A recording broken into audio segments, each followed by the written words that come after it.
Eu quero compartilhar uma ideia diferente sobre um dos conceitos mais profundos e poderosos da nossa sociedade. O tutu, a bufunfa, o faz-me rir, dinheiro. Mas, ao invés de falar sobre variações cambiais, tendências macroeconômicas, ou se o Bitcoin tem lastro, eu quero abordar o lado das emoções que o dinheiro desperta. Liberdade, controle, ganância, medo, os sentimentos. Porque desde a sua ascensão, nos primórdios da civilização, começando com trocas primitivas entre objetos, passando pelas moedas de metais, e agora o dinheiro atual, o fiduciário e as moedas digitais, todas essas formas de dinheiro têm um sentimento base: a fé, a confiança, o acreditar. O acreditar que eu posso trocar minha hora de trabalho, meu produto, meu serviço, a minha ideia nessas unidades monetárias e que elas irão valer algo no futuro e que outras pessoas irão aceitá-las como meio de pagamento. Fé, crença. Esse sentimento é tão forte que, inclusive, a palavra crédito tem sua origem no crer, do acreditar. Porque quando uma instituição empresta dinheiro, ela acredita que ela irá receber esse montante no futuro acrescido de juros. Fé, confiança. Inclusive, até na nota de dólar, tem uma mensagem muito interessante que, em tradução ao português, seria: em Deus nós confiamos.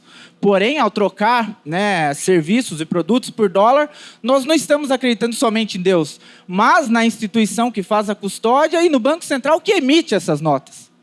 No caso do Bitcoin, que nasceu para ser um dinheiro digital descentralizado, sem intermediários, onde as emissões já são pré-definidas, 21 milhões, as transições são transparentes, nesse caso, a confiança é na tecnologia. E os entusiastas, assim como eu, acreditam que ela irá continuar se desenvolvendo e crescendo ao longo do tempo. Mas aqui aí a gente tem um fato bem interessante relacionado aos sentimentos. Porque a forma que as pessoas querem precificar esse ativo descentralizado, como o Bitcoin, é uma oscilação brusca, uma volatilidade de emoções que varia entre o excesso de confiança e ganância e desconfiança e medo. E acredite, eu que estou nesse mercado desde 2016, suportar essa volatilidade de emoções não é nada fácil. Eu acredito que é mais importante você saber lidar com as suas emoções do que ter conhecimento sobre tendências ou sobre a própria tecnologia. E antes de começar a falar sobre essa minha experiência volátil, eu queria começar falando no início da minha jornada profissional, que, incentivado pela minha mãe, uma pessoa de uma inteligência emocional exemplar, me incentivou a entrar nas Forças Armadas. E lá eu fiquei por 6 anos, onde a crença no lado financeiro era completamente diferente. Nós tínhamos um cargo, uma remuneração mensal compatível, e ali nós adaptávamos o nosso estilo de vida à nossa remuneração. E você se dedica integralmente ali ao serviço, colocando o seu físico, o seu intelecto, se desenvolvendo de forma profissional. E eu sempre gostei de aventura, desafios, adrenalina. Achei o ambiente perfeito para a minha realização profissional. Lá eu fiquei por 6 anos, me tornei atleta do pentatlo, e ali despertou esse lado mais competitivo que eu tinha e tal. Até que em uma das viagens para o sul do país, eu conheci uma pessoa que iria mudar completamente as minhas crenças em relação ao financeiro e até mesmo na minha carreira profissional. Eu conheci o meu avô, que até então, na minha infância, eu não pude ter a oportunidade de conviver com ele pela distância e porque ele também tinha uma outra família.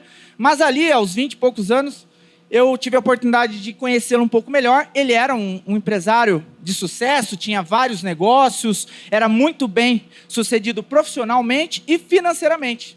E ali, com essa aproximação, conhecendo um pouco mais, ele me incentivou e até me motivou a, quem sabe, fazer uma transição de carreira.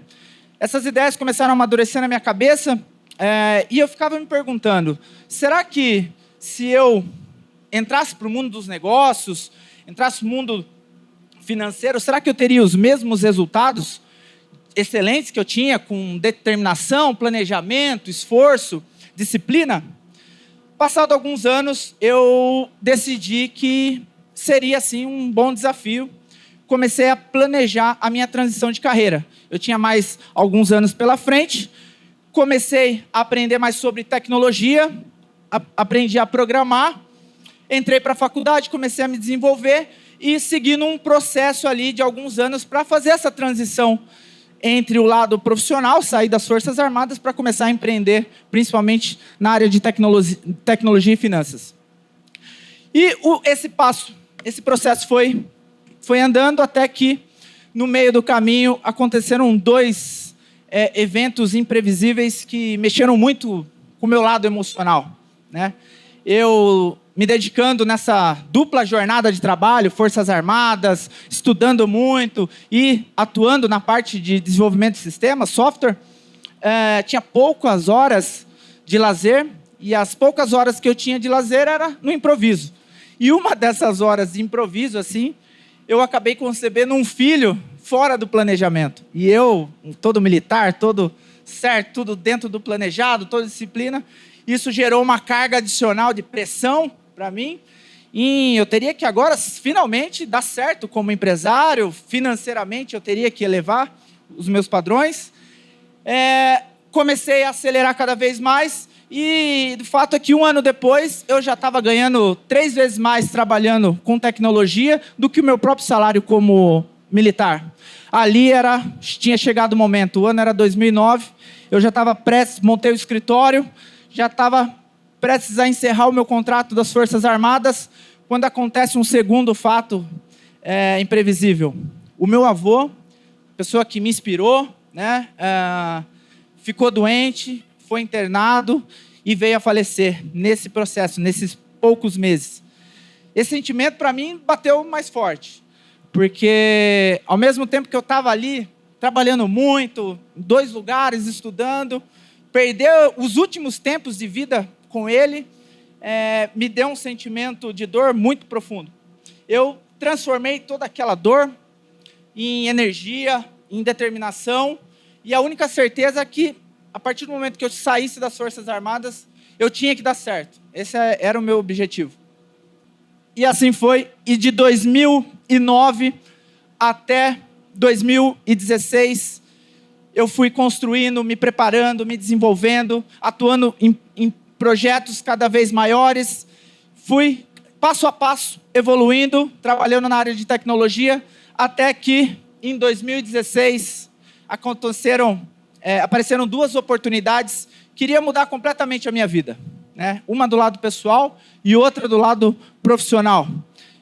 A do lado pessoal foi que eu conheci uma pessoa que também tinha um filho praticamente da mesma idade, e ali nós começamos um relacionamento, e foi a base emocional, familiar, que eu precisava naquele momento para construir uma família, para me ajudar naquela longa jornada de empreendedor solitário, como pai solteiro, e foi uma das bases emocionais que me ajudaram a ascender profissionalmente. E a segunda foi o fato de receber uma oportunidade de trabalhar num projeto internacional, cujo meio de pagamento era em Bitcoin. E eu dei a sorte de entrar 1 ano antes de 2017, foi a grande alta que ele teve lá, e supervalorizou esse projeto. E essas 2 oportunidades, né, vinculadas aos 7 anos de muito preparo, foram essenciais para alavancar minha carreira profissional e também financeira. E eu costumo dizer, eu gosto muito de uma frase que diz que quando uma boa oportunidade te encontra preparado, ela é uma alavanca que te joga para cima em direção ao sucesso. E assim foi. A partir daquele momento, 2016, 2017 e 2018, eu fiz vários projetos internacionais, viajei para mais de 10 países, fui para a China, abri uma empresa na China, comecei a trabalhar com grandes empresas do setor financeiro, e lá em 2018 eu tinha chego no auge do sucesso profissional, pessoal e financeiro. Ali eu tinha realizado todos os meus sonhos que eu coloquei em 2009, né, quando eu saí das Forças Armadas. E também cometi um grande erro em 2018, achar que a mesma energia, a mesma crença, a mesma fome de conquista que a gente tem, de determinação, de tomada de risco, que faz a gente crescer é a mesma que mantém a gente no topo. E não é verdade. Eu continuei com a mesma sede de vitória, com a mesma tomada de risco.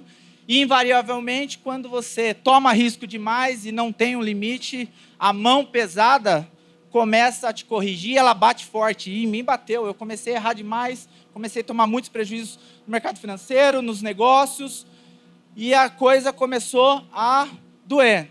Eu sabia que eu tinha que dar um passo para trás, me reorganizar, realocar minhas crenças, não tomar tanto risco e alocar mais horas de trabalho, mais horas no meu profissional, mais horas no meu aprendizado. E assim foi. Fui reconstruindo novamente, as coisas começaram a acontecer, mais horas no trabalho, mais dedicação. E quando eu vi, eu já tinha conquistado muito mais do que eu tinha até 2018. Só que ali eu tinha perdido um outro ativo muito valioso. Tempo com a minha saúde, tempo com os meus familiares, com meus pais, tempo com os meus filhos estavam se afastando de mim, tempo no meu relacionamento, e ali eu vi tudo do meu lado pessoal se desmoronar. Meu casamento começou a se desfazer, a minha saúde já estava péssima, eu estava pesando quase 100 quilos, e eu sabia que mais uma vez eu tinha que resignificar muitas coisas para mim poder reconquistar tudo de uma forma com mais sabedoria, né? E assim foi, resignifiquei tudo. E a única conclusão que eu cheguei, que eu queria compartilhar com vocês, é a seguinte: que a maior inovação financeira não é nenhuma das formas de dinheiro atuais, né? Mas uma nova compreensão de como as nossas emoções estão interligadas com as nossas finanças. E o tempo, esse sim, é o nosso ativo mais valioso. E o tempo perdido, esse nenhum dinheiro do mundo compra. O futuro ele é incerto para todos nós. E a melhor forma de prever o futuro é criando. É crer para ver. Crer para ter. Obrigado.